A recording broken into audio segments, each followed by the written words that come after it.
We've just got some insane leaks.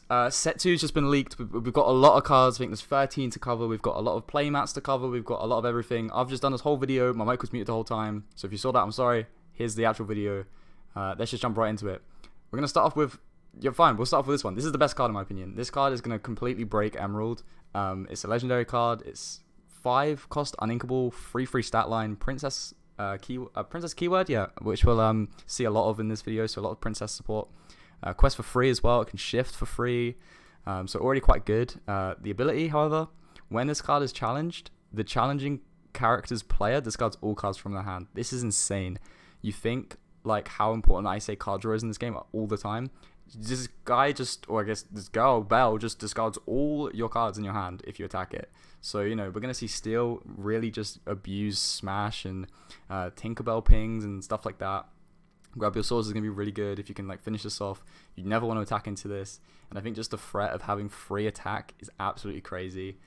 Free quest, sorry, is absolutely crazy. Yeah, we also know that this set is called Rise of the Floodborn as well. I think that was revealed a long time ago.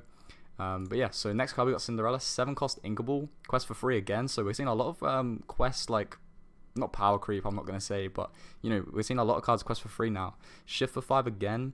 I think there's only one other Cinderella that's an Amber, so you're not really going to be playing these together really. 5/5 stat line's okay, not for 7 cost, but we see a new keyword as well, Resist. Damage dealt to this character is reduced by 2. So that's really good. So you can, you know, attack Simbas and just not take any damage, things like that basically. Makes your card like really good against aggro. And then, you know, the ability on this one as well is absolutely crazy too. Whenever you play a song, so it's going to be Grab Your Sword, Whole New World, anything like that, this character may challenge ready characters this turn. This is really good. This is like a way to clear Cusco's that are spamming LeFou, Shield of Virtue, something like that. So just really solid in my opinion. We'll definitely see its way in a lot of steel decks as that kind of control package. Next we got Dinner Bell. Not too keen on this card. 4 cost uninkable item. Exert it and pay 2 ink to draw cards equal to the damage on chosen character of yours and then banish it. My immediate thought kind of goes to like a Shift Aladdin. You know, shifting it, attacking it to steal some lore, and then banishing it to draw some cards. Seems like it could be good. But for 6 ink, it's kind of expensive, and I'm not really going to like think this is going to see play. Although it is Ruby's only form of card draw, I believe. So it can definitely pop off in those instances. But I think it's just a bit expensive. But then again, all the items seem kind of expensive at first, and then they appear to be really good. So you never know, this might see play. But right now, I think it just needs a really good synergy, and I'm not seeing it instantly. Elsa card, 4 cost inkable, 3/4 stat line, challenger plus 3, quest for 1. It's okay. I think the main Elsa you're going to want to play is the 2 cost one that exerts anyway. Obviously you want to play the 8 cost one that can shift, but you know, this is just kind of expensive for like, it doesn't really do anything, is my main concern. Next we've got Gaston, 6 cost uninkable, 4/4 stat line. It has the villain keyword as well. Quest for free again, shift 4. So I think the only other Gastons we've got are the Ruby ones that have like Reckless 4/2. So you're never really going to be shifting this onto that too often. And then when you play it, you can look at the top 3 cards of your deck. You can put one of them into your hand, put the rest of them at the bottom of your deck in any order. I don't think this card's very good. I don't think it's going to see any play. But you know, it might have its uses. I just think uninkable is like a killer on this card, especially with 4/4 stat line. It can quest for free for sure, but it's in Sapphire, and Sapphire doesn't really care too much about these big quest numbers, especially when you've got Belle that costs 5 and is inkable, and it's just a better card. Next we've got Merlin, 4 cost inkable, 1/5 stat line. Whenever one of your characters is returned to your hand from play, this character gets +1 lore this turn. The only real card I'm thinking of is like Befuddle at the moment. And other than that, I think this card just needs some like synergies, and it will actually be quite good. We see Mentor as well, which I think is a new word. But yeah, I think it just needs some more synergies, and this could be a really fun archetype looking at it. We all love bounce, and bouncing your own stuff is really fun, but there's not much other than Befuddle right now. I don't think you're going to want to just play Befuddle in this. You can't really make a deck out of that, unfortunately. Next, we have a really strong card. This is an Amber Mickey Mouse, 6 cost, 1/6 on the stats. Quest for free, and when it quests, you can pay 3 less for the next character you play this turn. So you think if you quest with this twice, it pays for itself basically. 6 health is really good as well. Quest for free, really good. I think this card will be really solid. I'm pretty sure these stack too, so if you've got 2 of them and you quest with both of them, your next card costs 6 less. So you can play like a Rockstar Stitch for free, cheat out a ton of stuff and quest for a lot of points. I think this card is going to be really solid. and it's inkable too, which is just always a bonus. Really good card. I'm really excited to try this one out in some playtesting. Next we've got Raya, 4-cost inkable, 5-3 stat line, quest for 1. Not much to talk about. Princess keyword, has some of that synergies, but other than that, it's not really doing much. But it's okay, decent stats. Next we've got the Sorcerer Spellbook. I really like this card. It's an item card that is uninkable 3-cost. You can exert it, pay 1 to gain a lore. Really strong, I think. I think gaining lore instantly is such a strong ability, and especially when there's only really 2 cards in the game that can get rid of items right now. It's really going to be good in aggro, I think. I think as well with items is we've seen like Magic Mirror be really strong, and people at first thought, oh, it's uninkable and you have to pay extra ink, it doesn't really do much, and it turned out to be a really strong card. So I think this card will be fantastic. Next we see Tiana, 1/4 Princess keyword again. We see 4-cost uninkable. We see the resist keyword as well, the new one. +2, so damage dealt to this character is reduced by 2. This will be really strong at clearing like Simbas and like Lilos and stuff like that, just not taking any damage. Quest for 2 as well, which is okay. And then while this card is exerted, you have no cards in your hand. Opponents can't play actions.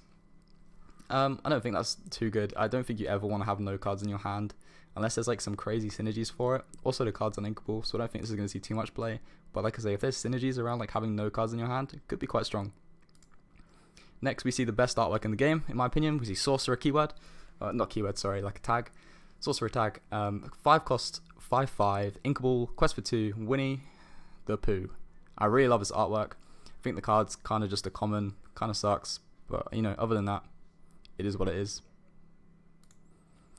Next, we see Zero to Hero, 2-cost song, uninkable. Count the number of characters you have in play, and you can pay that much less for the next character you play this turn. You think how good Rockstar Stitch is doing right now? You're seeing boards with like 8 units. So you think you can sing this with like a Simba, for example, and then pay 8 less for a card. You can play a Surfer Stitch for free. I think this card will be really good, especially in combination with that Mickey that we just saw. I think this card is going to be really strong. I think Amber's just going to get a whole lot better with this card and the Mickey. And even the cards that we haven't seen. We've seen 204 cards in this set as well as the last one, so it's going to be just a whole new like meta game. I think Amber right now is looking to be absolutely broken. As well as the Bell that we saw. I feel like this card is going to be the top deck. Based on just this keyword alone, I feel like it would just be this versus Steel with like Amber mixed in there somewhere. I feel like those three are kind of take over just off of those cards that we've seen today. So we've also got the artwork for the starter decks. You can see here we see Merlin and Tiana, and then the Gaston and the Queen. You know, not too good, but I'm sure we'll see some words, some new cards in there. Sorry, that are like commons and stuff, which would be quite good. Decent to pick up for new players as well. We see the booster boxes as well. Cool artwork. We think we see a beast there, and I think that's from Alice in Wonderland. Can't think of the name now though. So those are some cards that are definitely going to keep an eye out for. Love Beast, so I'm excited to see what that card is. And we see a new Illuminators Trove box as well. Can't find any product right now. Hopefully we can find this product. But the artwork looks cool, at least. That's what I can say on that. And then we see this Winnie the Pooh playmat. Looks absolutely crazy. Love that so much.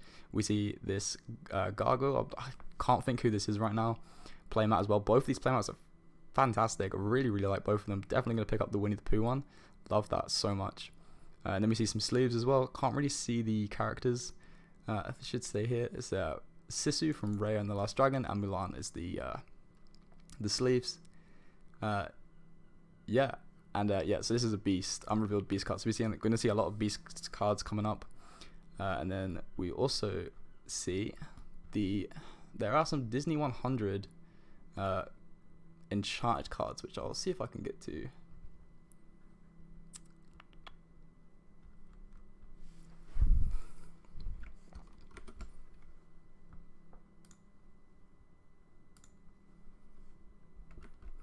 Cool, so the Disney 100 edition set contains 6 exclusive cards by Disney animators. Fantastic that these cards aren't going to be super competitive cards, other than, like I said, there's Mickey. I'm not a fan of the artwork personally, but I like that they've gone for like more of a collector's standpoint and put some less playable cards in there. Just really helps out the player versus collector kind of thing. So that's it. That's been it for the leaks. There's been absolutely loads to go over. Let me know what you guys think of the new cards. If you enjoy these leaks, stuff like that. Other than that, got a lot of cool stuff coming, so keep an eye out. Thanks for watching. Like, comment, subscribe, and I'll see you in the next one. Goodbye.